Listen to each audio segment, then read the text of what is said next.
Production funding for Making It Up North is provided by the citizens of Minnesota through the Minnesota Arts and Cultural Heritage Fund. I guess in photography I was shooting water already just on the edge, and the water just pulled me in. You can't be afraid of it. If you are, then don't go out there. You don't even think of that. Respect it. I think with herring, I think it's normal for people to say, well, why herring? Well, the answer is because it's right there. I like what you have done with this one. The vision of it has always been that we needed something that was quality to portray what our capabilities are here. And so that's only the best of the best, and that's what we try to feature.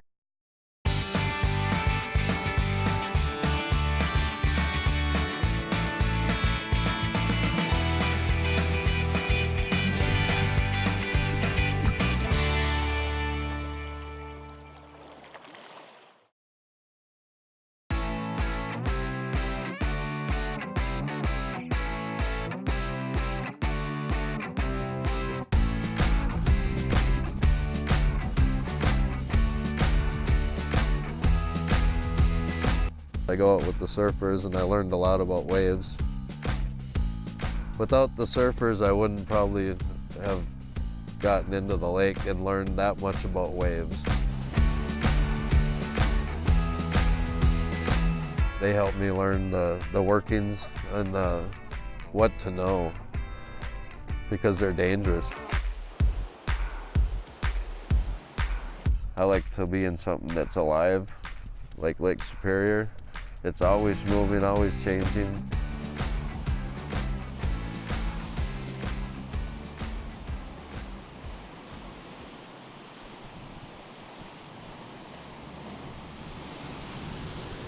Most of my life, I started drinking alcohol early and drank on and off all the way until 2012. So that was about around 30 years of spending time in the bars. So anyway, after all the years of complications and getting in trouble, I finally just quit. I went to treatment, and this time it stuck. I sold a dirt bike and I bought a starter camera, and then just taking a few pictures and then starting that photography page. All of a sudden, a couple of friends were like, hey, I'd like a couple of those prints.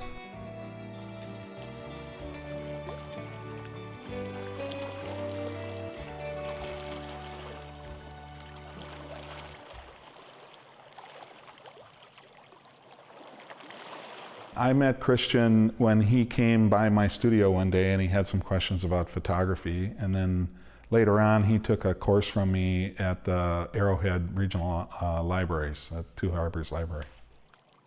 Pretty soon we became pretty good friends, you know, and then we're going out and shooting together, and now we teach workshops together. I don't think of him as a student anymore at all. He's a good friend, a very good friend and a colleague, and I consult with him when I have questions on stuff too, so it's a back and forth, it's a give and take, and it's real nice to have that.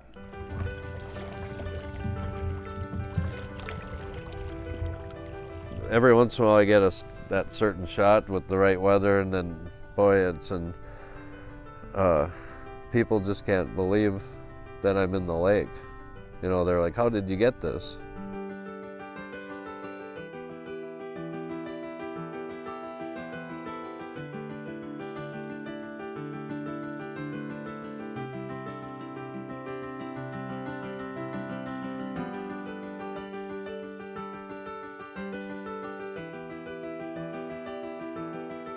Well, I think he's doing something nobody else has really done here in Lake Superior. You know, he's not only photographing around the lake, but he's photographing in the lake.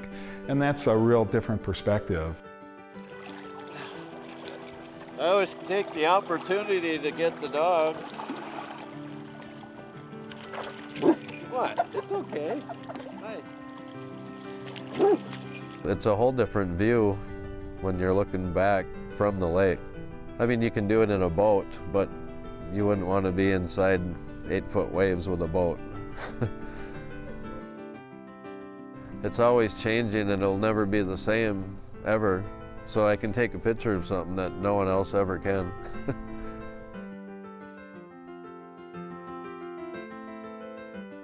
I think what I'm doing is unique enough in the water. Not too many people, or I haven't seen anyone in the area what I'm doing.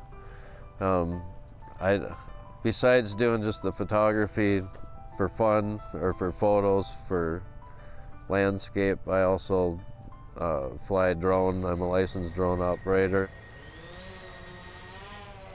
We're good to go. I was just gonna go and check around that. Some views of the boat at dock.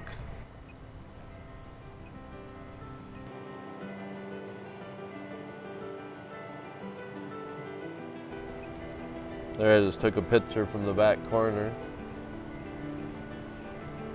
There's a view that you can't get unless you throw your camera really high. I like the straight down shots. I mainly just used it for realty and looking at boats and just taking artful pictures.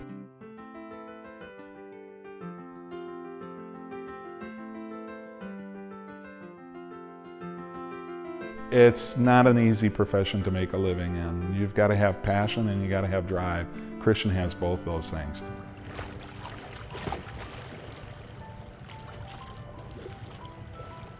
There's a lot of times I could have gave up where things seemed like things were, you know, like it wasn't going to work out and people don't like this kind of photography, or there's a lot of times where I feel down, even now, where it's like, how come this picture isn't so great? But you just pick yourself up and the next picture is in an hour or tomorrow or whatever, you know. I have a desire to go make more magic out there. And the magic happens in the lake. I mean, with the waves and the sun, and it's all just happening right in front of me. All I have to do is press a button.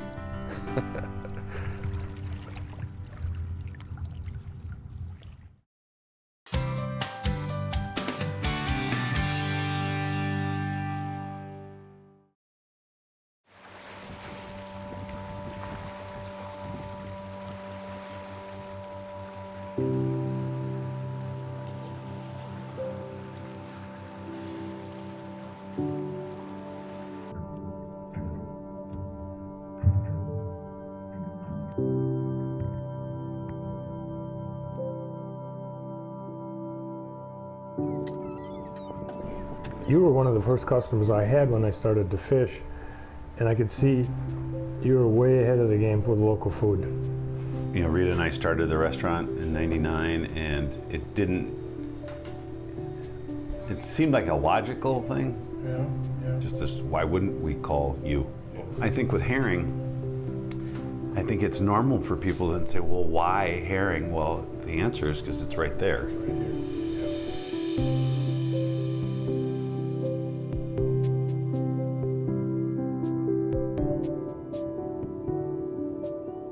I'm up early. I've always been a morning person. In the summer, you know, I'm up at 4. This time of year it's darker, I'm up at 5 or so. And try to get out on the lake before the sun's up.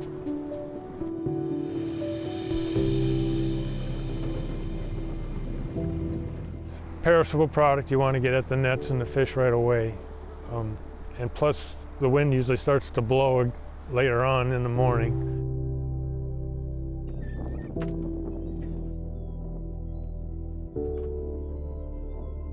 You know, there's days when there's 0, but a nice day is just 2 boxes, 50 pounds a piece, 100 pounds, just perfect. I don't have to kill myself, and I can get a fair amount of fillets out of that. That's just right.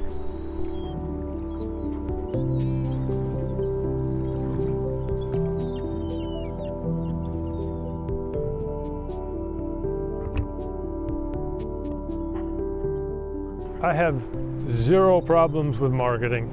I tell you, the local food thing kicked in, and it's just not a problem. I I basically only have like 5 wholesale customers, and that's it. That's all I want. All the places I don't even call, I just know when they need it, I just show up. It's wonderful, and they're very super appreciative. It's great fun to deliver the fish. I could easily expand, but I don't want to. I just want to be a single operator, and that's it.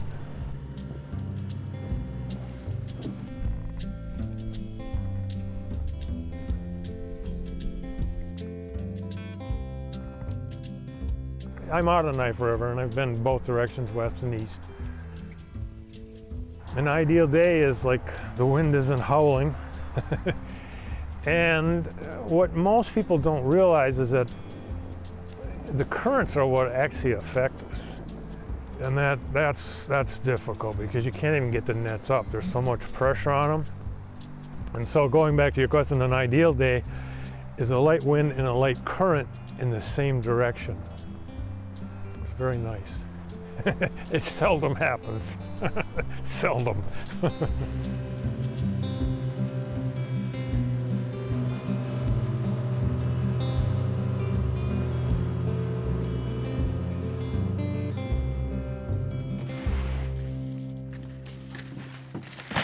What do you think of the herring that you're I love on? it. I love it. And the sandwich is wonderful. And I get a lot of feedback from people. They said, "Did you supply the herring there?" "Yeah, I did." He says, "I love that sandwich." So from your fisherman perspective, and then also you're a consumer, how would you tell somebody who's never had herring before what they can expect to taste? Yeah, and it's very good. It's light, and tasty, and yeah. I don't want to say oily fish, but there's oil there. It's a good oil. It's the omega-3. Yep. Yeah, and I think that keeps it moist. It doesn't dry out at all. Yeah. So, In the kitchen, we like it because there's a forgiveness to it. So in the hustle and bustle of a restaurant, we can be very successful with a little bit of latitude because it doesn't dry out very quickly because of that oil. It's nice. So it's a friendly fish to cook as well. yeah. The very simple beginning is just taking the herring, and we're going to lay out the prosciutto and wrap it around like a blanket or a cozy of sorts. Then we're going to be bringing the fish into the saute pan. It could be on a baking sheet, which would be just fine as well. And add a little bit of butter to our fish and some white wine. We're just going to enter this into the oven.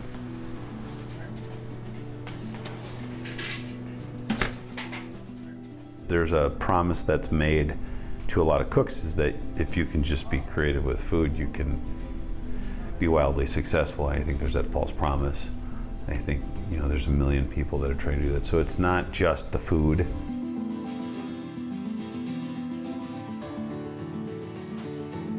It's the timing, it's the other resources, it's the community. Because if the community can't support you through your learning on a regular basis, they have to accept that you will fail, and they have to be willing to try you again. And I think I had that luxury from customers because we developed human relationships, and I had customers that would say, "I really didn't care for that.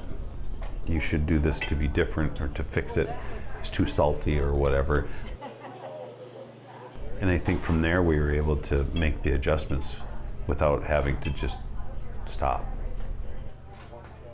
So we're going to have a top and a bottom to our sandwich. We're going to end up making 2 of them here. We have some lemon basil aioli, our mayonnaise. We're just going to put a little of that. Then we're going to use some bitter greens. So in kind of a winter green, we use frisée. Here we have a little fennel mustard vinaigrette. We're just going to drizzle a little bit on our greens. Toss it loosely. I like to put it as a nest on the bottom of our sandwich. So I'm just going to break this, and if the fish breaks neatly, we can tell that it's done. So like right here we have that white all the way through.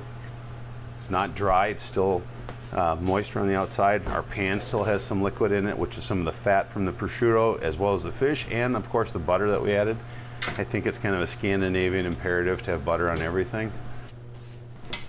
And then I like the way this piece of fish looks quite a bit. I think it wrapped up beautifully. Looks like a nice blanket. So we're coming up on our 20th anniversary at the Scenic. It'll be April 1st will be our 20th, and that's exciting. Most businesses and restaurants specifically don't last 20 years.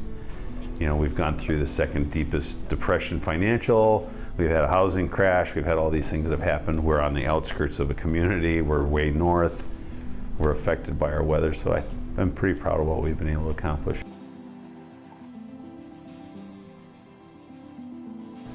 And then we would serve this just a little bit open, almost like you're creeping in, taking a peek at what's inside.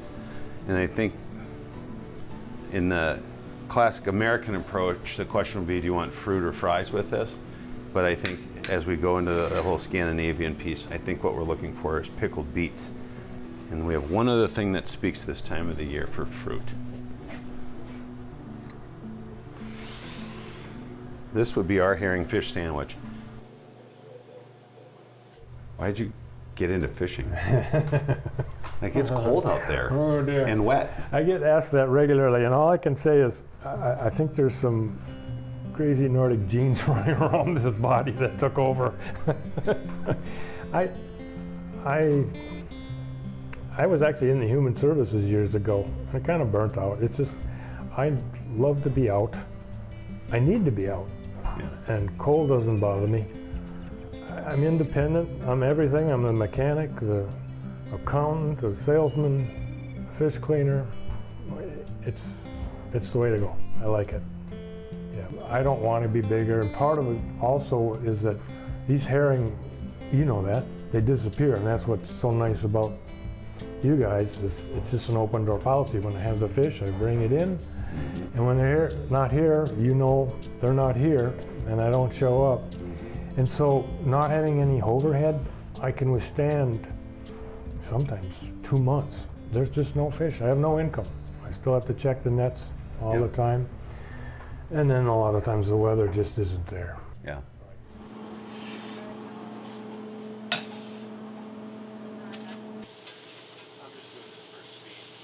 Now, how did you get into this business? This is a tough business. And Well, you're saying that you like, kind of the solitary piece and being outside. I do too.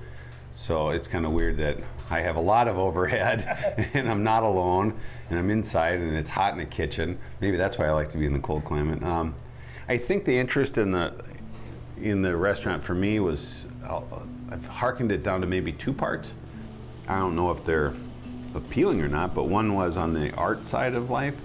And there's a creative part, and I think the idea of having fun with your food, I like that as a medium. And then I think I share with you the entrepreneurial piece where I like being able to be involved with my own destiny in my own day.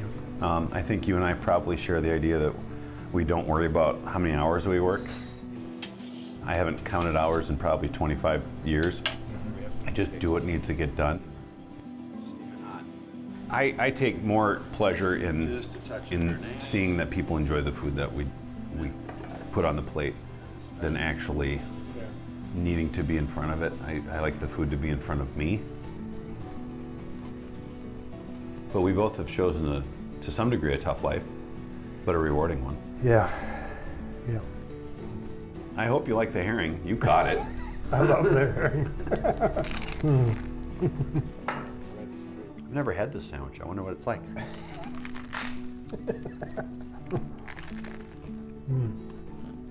Yum.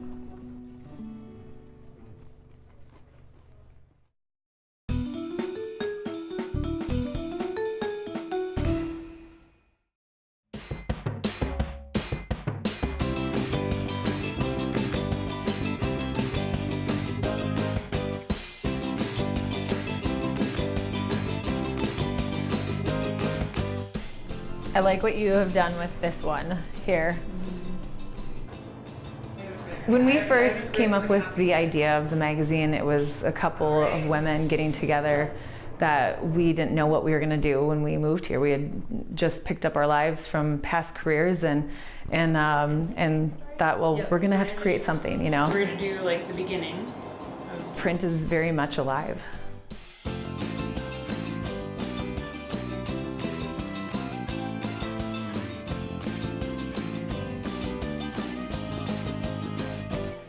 This is the Lake Time magazine side of the office, and this is our process. So we determine what content is going to go in each issue, and then we lay out the magazine pages as if you're looking at a spread.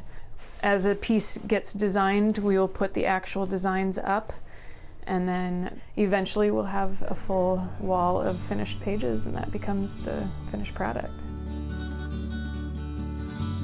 My name is Christina Munson, and what brought me back to this area is the lifestyle.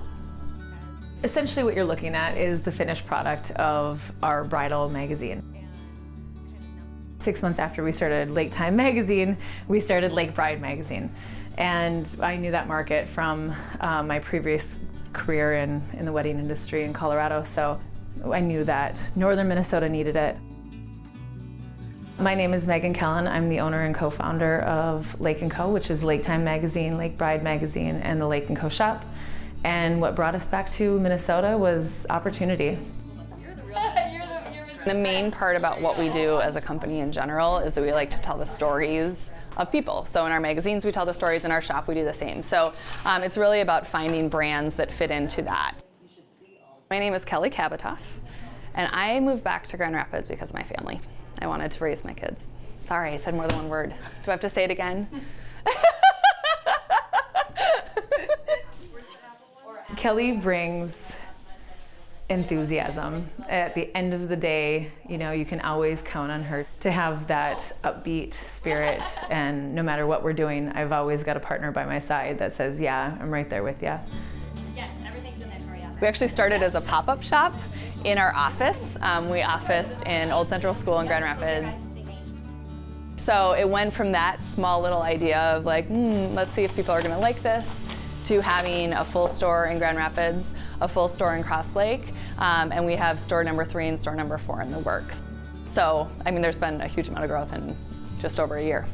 It's this progression, you know, if we were gonna talk about our businesses, we opened this shop on such a whim, and we thought, well, we're gonna need a place to work in the back when we're running our shop, not knowing that we would have shoppers. The conference table is really where the magic happens, I suppose you could say. We get our work done, we hash out human resource issues around the table, we invite people in, and you know, it's just, it's the table. Yeah. So we have the pasties article. Pasties, not pasties. We need a dictionary. Sidebar! Yeah, sidebar. Like, do you know the difference? Christina, she grounds the whole team in a sense that she brings that detail-oriented aspect to these big ideas. We've got a lot of things that we could capitalize on, and we always need someone to give us that very level voice of it, and we can always count on her for that. I had been working at an ad agency in the cities, doing copywriting and managing some writers, and she has publishing experience, and we saw a need for this new voice in print publishing and got together and somehow made it happen.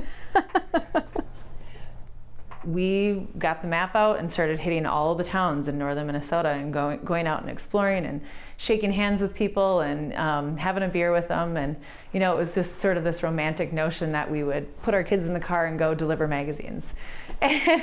And very quickly we found out that this was a thing. By our third production, we were statewide by the summer of 2016, which was not quite a year.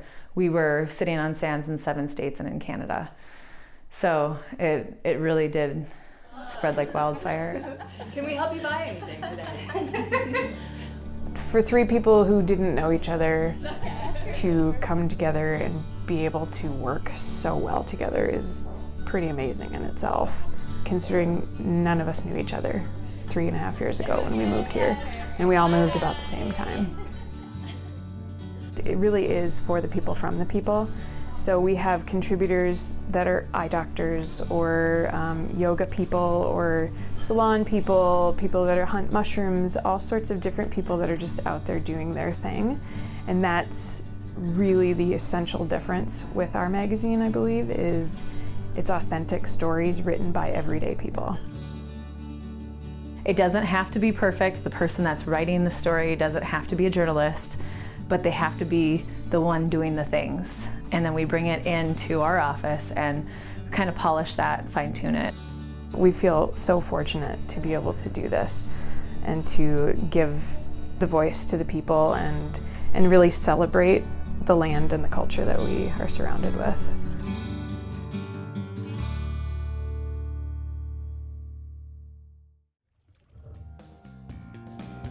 Success is just being able to get up and put gas in my vehicle and drive to another sunset. So to make it in a community, whether it's economic or weather-based, whatever it might be, you have to have an awareness and you have to play the long game. The short game won't work. Do what you're passionate about. Make your own rules. It might not be everybody's process, but don't give up and do what you love.